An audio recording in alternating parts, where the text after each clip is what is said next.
Thanks, Bix, and thanks, Brian. So I, again, just to reiterate who I am, I'm the development specialist at Take-Two, and I'm here to remind you what you already know, and that is that even when your website is all glammed up and your email campaign and your mailed campaign is perfect, what it all comes down to, back time and time again, is donor relationships. So once you've gotten the good luck of somebody clicking on your donate page and donating, let's go back to what you do after that, because it's the beginning of the work, not the end. Sorry, here, hold on, slow down, clicker. Okay, so a lot of the tools that we've talked about give you the option to send automatic receipts and thank yous to your donors, which is wonderful just because it relieves the pressure of getting your tax receipts and your thank yous, your timely thank yous out to your donors. But it should not be the end of your process. Now that you've had this person donate, it is the best way that they can indicate to you that they're interested in your mission, they support what you're doing, and they want to be more involved.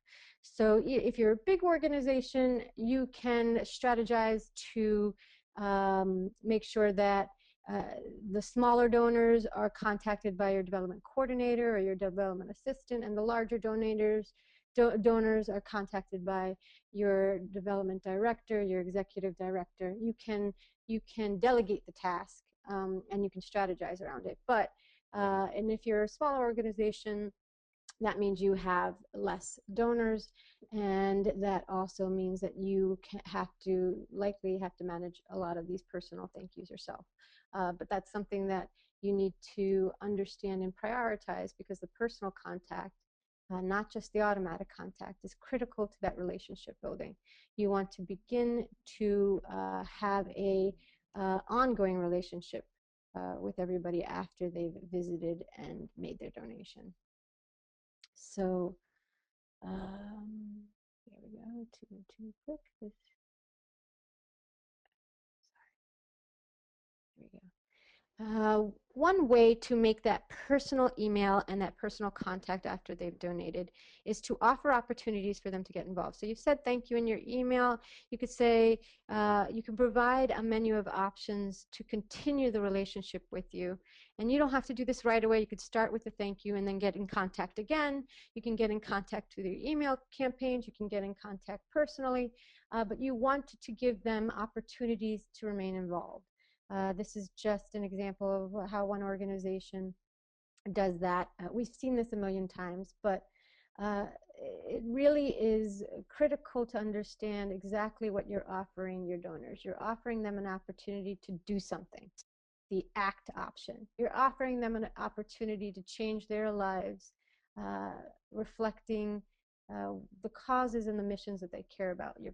And that's the pledge. I'm going to reduce the amount of energy that I use. I'm going to write my senators. I'm going to ask my friends to get involved and and donate. So you want to offer opportunities. You've got to figure out how that applies to each of your organizations. Everybody's unique and every organization is unique, so you have to really look and analyze what you have as far as options for opportunities. But once you figure that out, you've got to offer them as a way to continue the relationship with your donors. Here I'm trying to click without going forward too far. Yep, could not do it. Okay. The other thing you want to do, as you offer opportunities and you look at your donors from your website, and in general, of course, this is a golden rule, you want to ask your donors why they give. You can build that into your donate page in your website. That can be a little click. It can be a little comment section. You want to keep it simple, so that you can start to understand why people are coming to you and from what mode of communication that you are using they were connected to you. Facebook, Twitter, email campaigns, I just read a study where 50% of people give online um, after they've received a mailed piece. So those are the kind of golden nuggets you need to know. What is it that is bringing your donors to you? How many people are sharing your message after you've asked them? You know, really looking at what people are doing after you've offered the opportunities. How many donors are repeated donors? How many donors are new?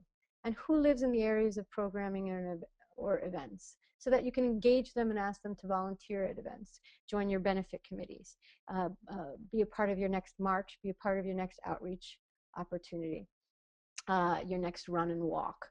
You can make very specific asks if you evaluate your responses and really think about who's on your donor list. And again, if you have a large, you know, that's easy to say unless you have 10,000 donors, but this is a task that needs to be a team effort, you know, something that is prioritized and categorized. So that's the next slide. You have to understand who your donors are. So these are the three categories we like our clients to think about. Family are the people that are really close to your organization. They are tremendously involved. They give enormous amounts of time, energy, emotional investment, and financial investment. That's your board, your staff, sometimes your advisory board, your benefit committee members. Then you've got your friends who are loyal donors and volunteers, but you know that there's more opportunities to involve them. You can make them into family members. You can make them into very, very committed donors by offering more opportunities, by cultivating them further, by really, you know, spreading the good work that you're doing and sharing your achievements and accomplishments. And then, in a lot of the cases, these are your email, and all these people donate online, but they don't donate online because you've asked them through an email. They are already committed donors, and they're just using your online tools as a way to make their annual commitment or as a way to attend the event. So they're not giving because of your online capabilities or your you know, the particular tools that you're using. They're just using that as the way to get their gift. Now the acquaintances might be something different. They might have heard from you first through that email campaign that was spread through a friend. They might have heard from you first through Facebook, through Twitter, through some sort of media, through some sort of article. So these are new and infrequent donors and volunteers. And the goal is to connect with them after they've donated, connect with them over the course of the year or how many years it takes, and offer them the opportunities that will bring them into the friends and family categories. And that's the real trick of the donor cultivation and the relationship building. Who amongst those, it's not going to be all of them, we all know that. But even if there are, you know, a small percentage of acquaintances, and there always are, that want to be friends and family, it is our development and executive director job to identify those people and present them with opportunities to get involved. So here we go again. Okay. So the next part after thinking about all that is creating the plan that will allow for that ongoing engagement. You know, annual appeals, campaigns, this is all needs to be evaluated by you and specific to your assets, to your capabilities, to your challenges, and to your you know, whatever capacities you may have. So volunteer opportunities, giving your donors the opportunity to spread the word, allowing them to be missionaries and ambassadors of your organization, and giving them the tools to do that. And as Take Two's mission and reason for its existence is to help nonprofits understand that these plans require the coordination between communication and development teams. Um, you know, the communication folks will help you build your annual appeals, will help you get the photos that you need, the videos that you need. The development folks are going to organize your events. The communication folks are going to promote it. So the synergy between the two teams is critical. That is it for my presentation, because we got to get enough time for questions too. Thank you so much. And now it is time for questions. I'm going to hand it back over to Bix so that she can help you negotiate the questions and the answers.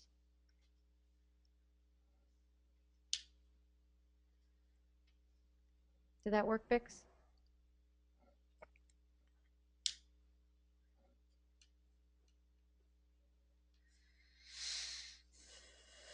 I was doing what I often do, which is talking while muted. And I think that's probably a good thing for everybody in general. But in this case, yes, we are at the end. And I would love to hear from any of you if you have any questions. Brian, if you've seen any questions pop up, I have one question on my end. But if you've seen any questions pop up, please jump in. Okay. Um, so one question that I've got is a great question, which is, what is the most important reason that people give online? And first, I want to say that if I had the answer to that, I would have retired a long time ago. And we wouldn't be having this webinar. But uh, I think there's really two ways to answer this question, and I want to also ask Stephanie and Brian to jump in. But from my point of view, there's two parts to the question. There's why people give, which is a very complicated thing. Um, and really depends on a lot of different motivations. It's because they care about the cause. It's because they were asked very nicely many times. It's because they find that they actually do have a few extra dollars, or that they've earmarked a certain amount to give, and the timing of your ask came at just that moment. I don't think there's a science, an exact science to it, but it's probably all of these different factors, and that's why we spend fundraisers like Stephanie and you all spend a lot of time trying to figure out exactly when to do your appeals, and all these different and what type of questions or what type of asks to make, what type of triggers to motivate people. But there isn't a clear answer. And there certainly isn't a formula. The only thing I would say about that is that it really means to getting to know your donors, because what motivates your donors to give to you will not motivate them to give to another organization. So get to know them. Right. I think that's a critical point. That's Stephanie speaking. I think a big thing is opportunity. Presenting the opportunity is what gives people uh, the reason to give online. So that's going to be different for every organization. I've worked with organizations where their annual end campaign brings in 80% of their budget, and that is just flabbergasting. But and then for other organizations that brings in 2% of their budget. So it really depends on your crowd. I worked for other organizations where their gala is why 95% of folks go to the website and give. So it's really what opportunities you are offering the public and your constituency to give, and you have to draw it back to the website and to the online giving. And I guess the last little thing that studies show is people who give online usually are doing it because it's convenient to do. They're giving to your organization for many different reasons, but one reason why many of them are doing it online is because it saves time. It's quick. They don't have to go. They don't have to talk to anybody. They don't have to put a stamp on an envelope and remember to put it in the mail. It's easy.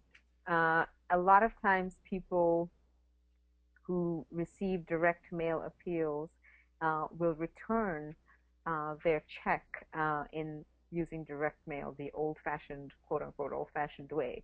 But as Stephanie was mentioning earlier, it's 50% of people now are getting things in the mail, but they're actually, rather than sitting and writing a check, they're taking the time to go to your website and donating there. So when they get something in the mail, you want to make sure that when they go to your website, the pathway to your donate page is very clear, and that they know exactly how to get there, because they're not clicking on something in a letter. It's not on their email. So those are some answers to that question. Any other questions or I have comments? a question that came in here. It's actually a question and a follow up question, Vic. So I'll go ahead and read this to you, and I think most you guys can jump in on it. How much of what was covered, IT, marketing, and development, should orgs do on their own if on a tight budget? And are there any specific things we should not try on our own? Oh, great question. Um, I guess I can jump in for some of it, but I really would defer to Brian on the tech aspect of it. Clearly, I'm not the person who's doing tech. Um, from a marketing point of view, I think my experience with small nonprofits is that it's often hard to have one person dedicated to just doing the communications and marketing, much less having one person who's dedicated to just doing the online marketing. However, the world has changed a lot in the last 8 years or 10 years, and certainly, many small nonprofits are who are on a budget do have to invest in someone who at least does their social media and website updates. And I certainly recommend them also being educated in the donation process so that they understand what needs to happen and can help with that.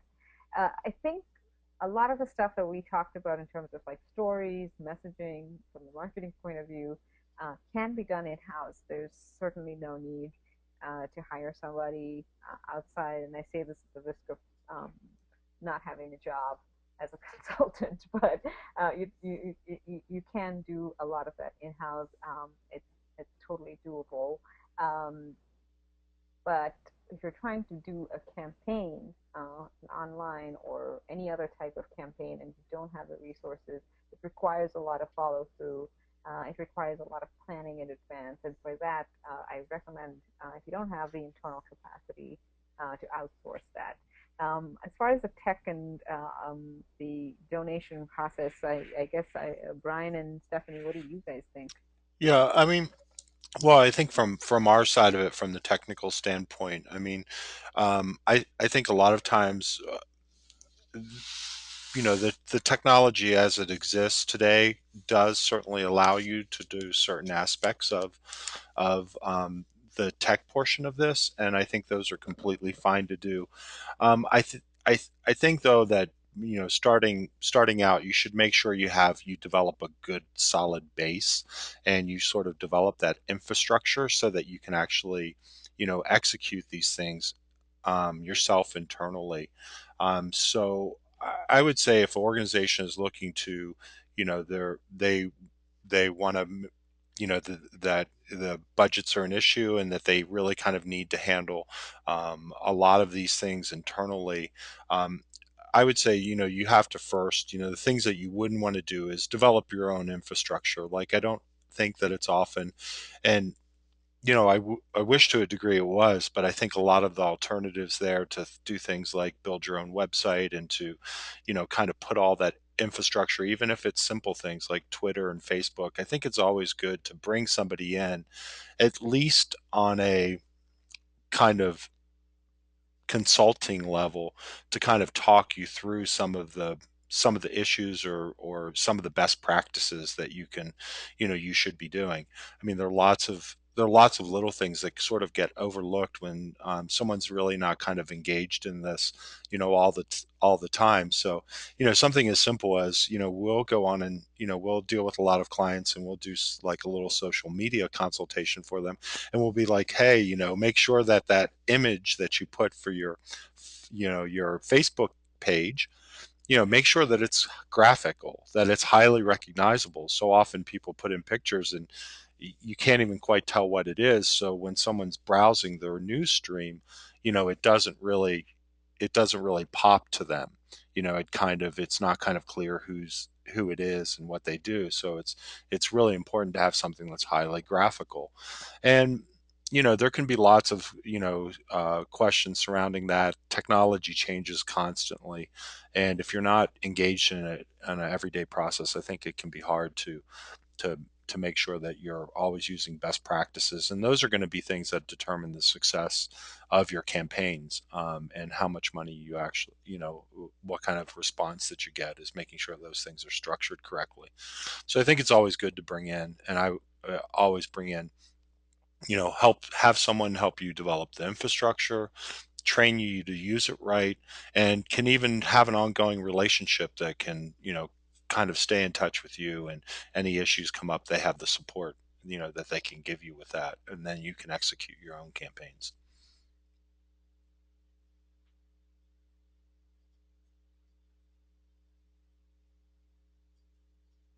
I think Just it's one more pretty thing to much say on all we that, and have I time am for. We're Yeah, go for it, Steph. right. Yeah, are people still on? I can say one thing real quick from a development point of view.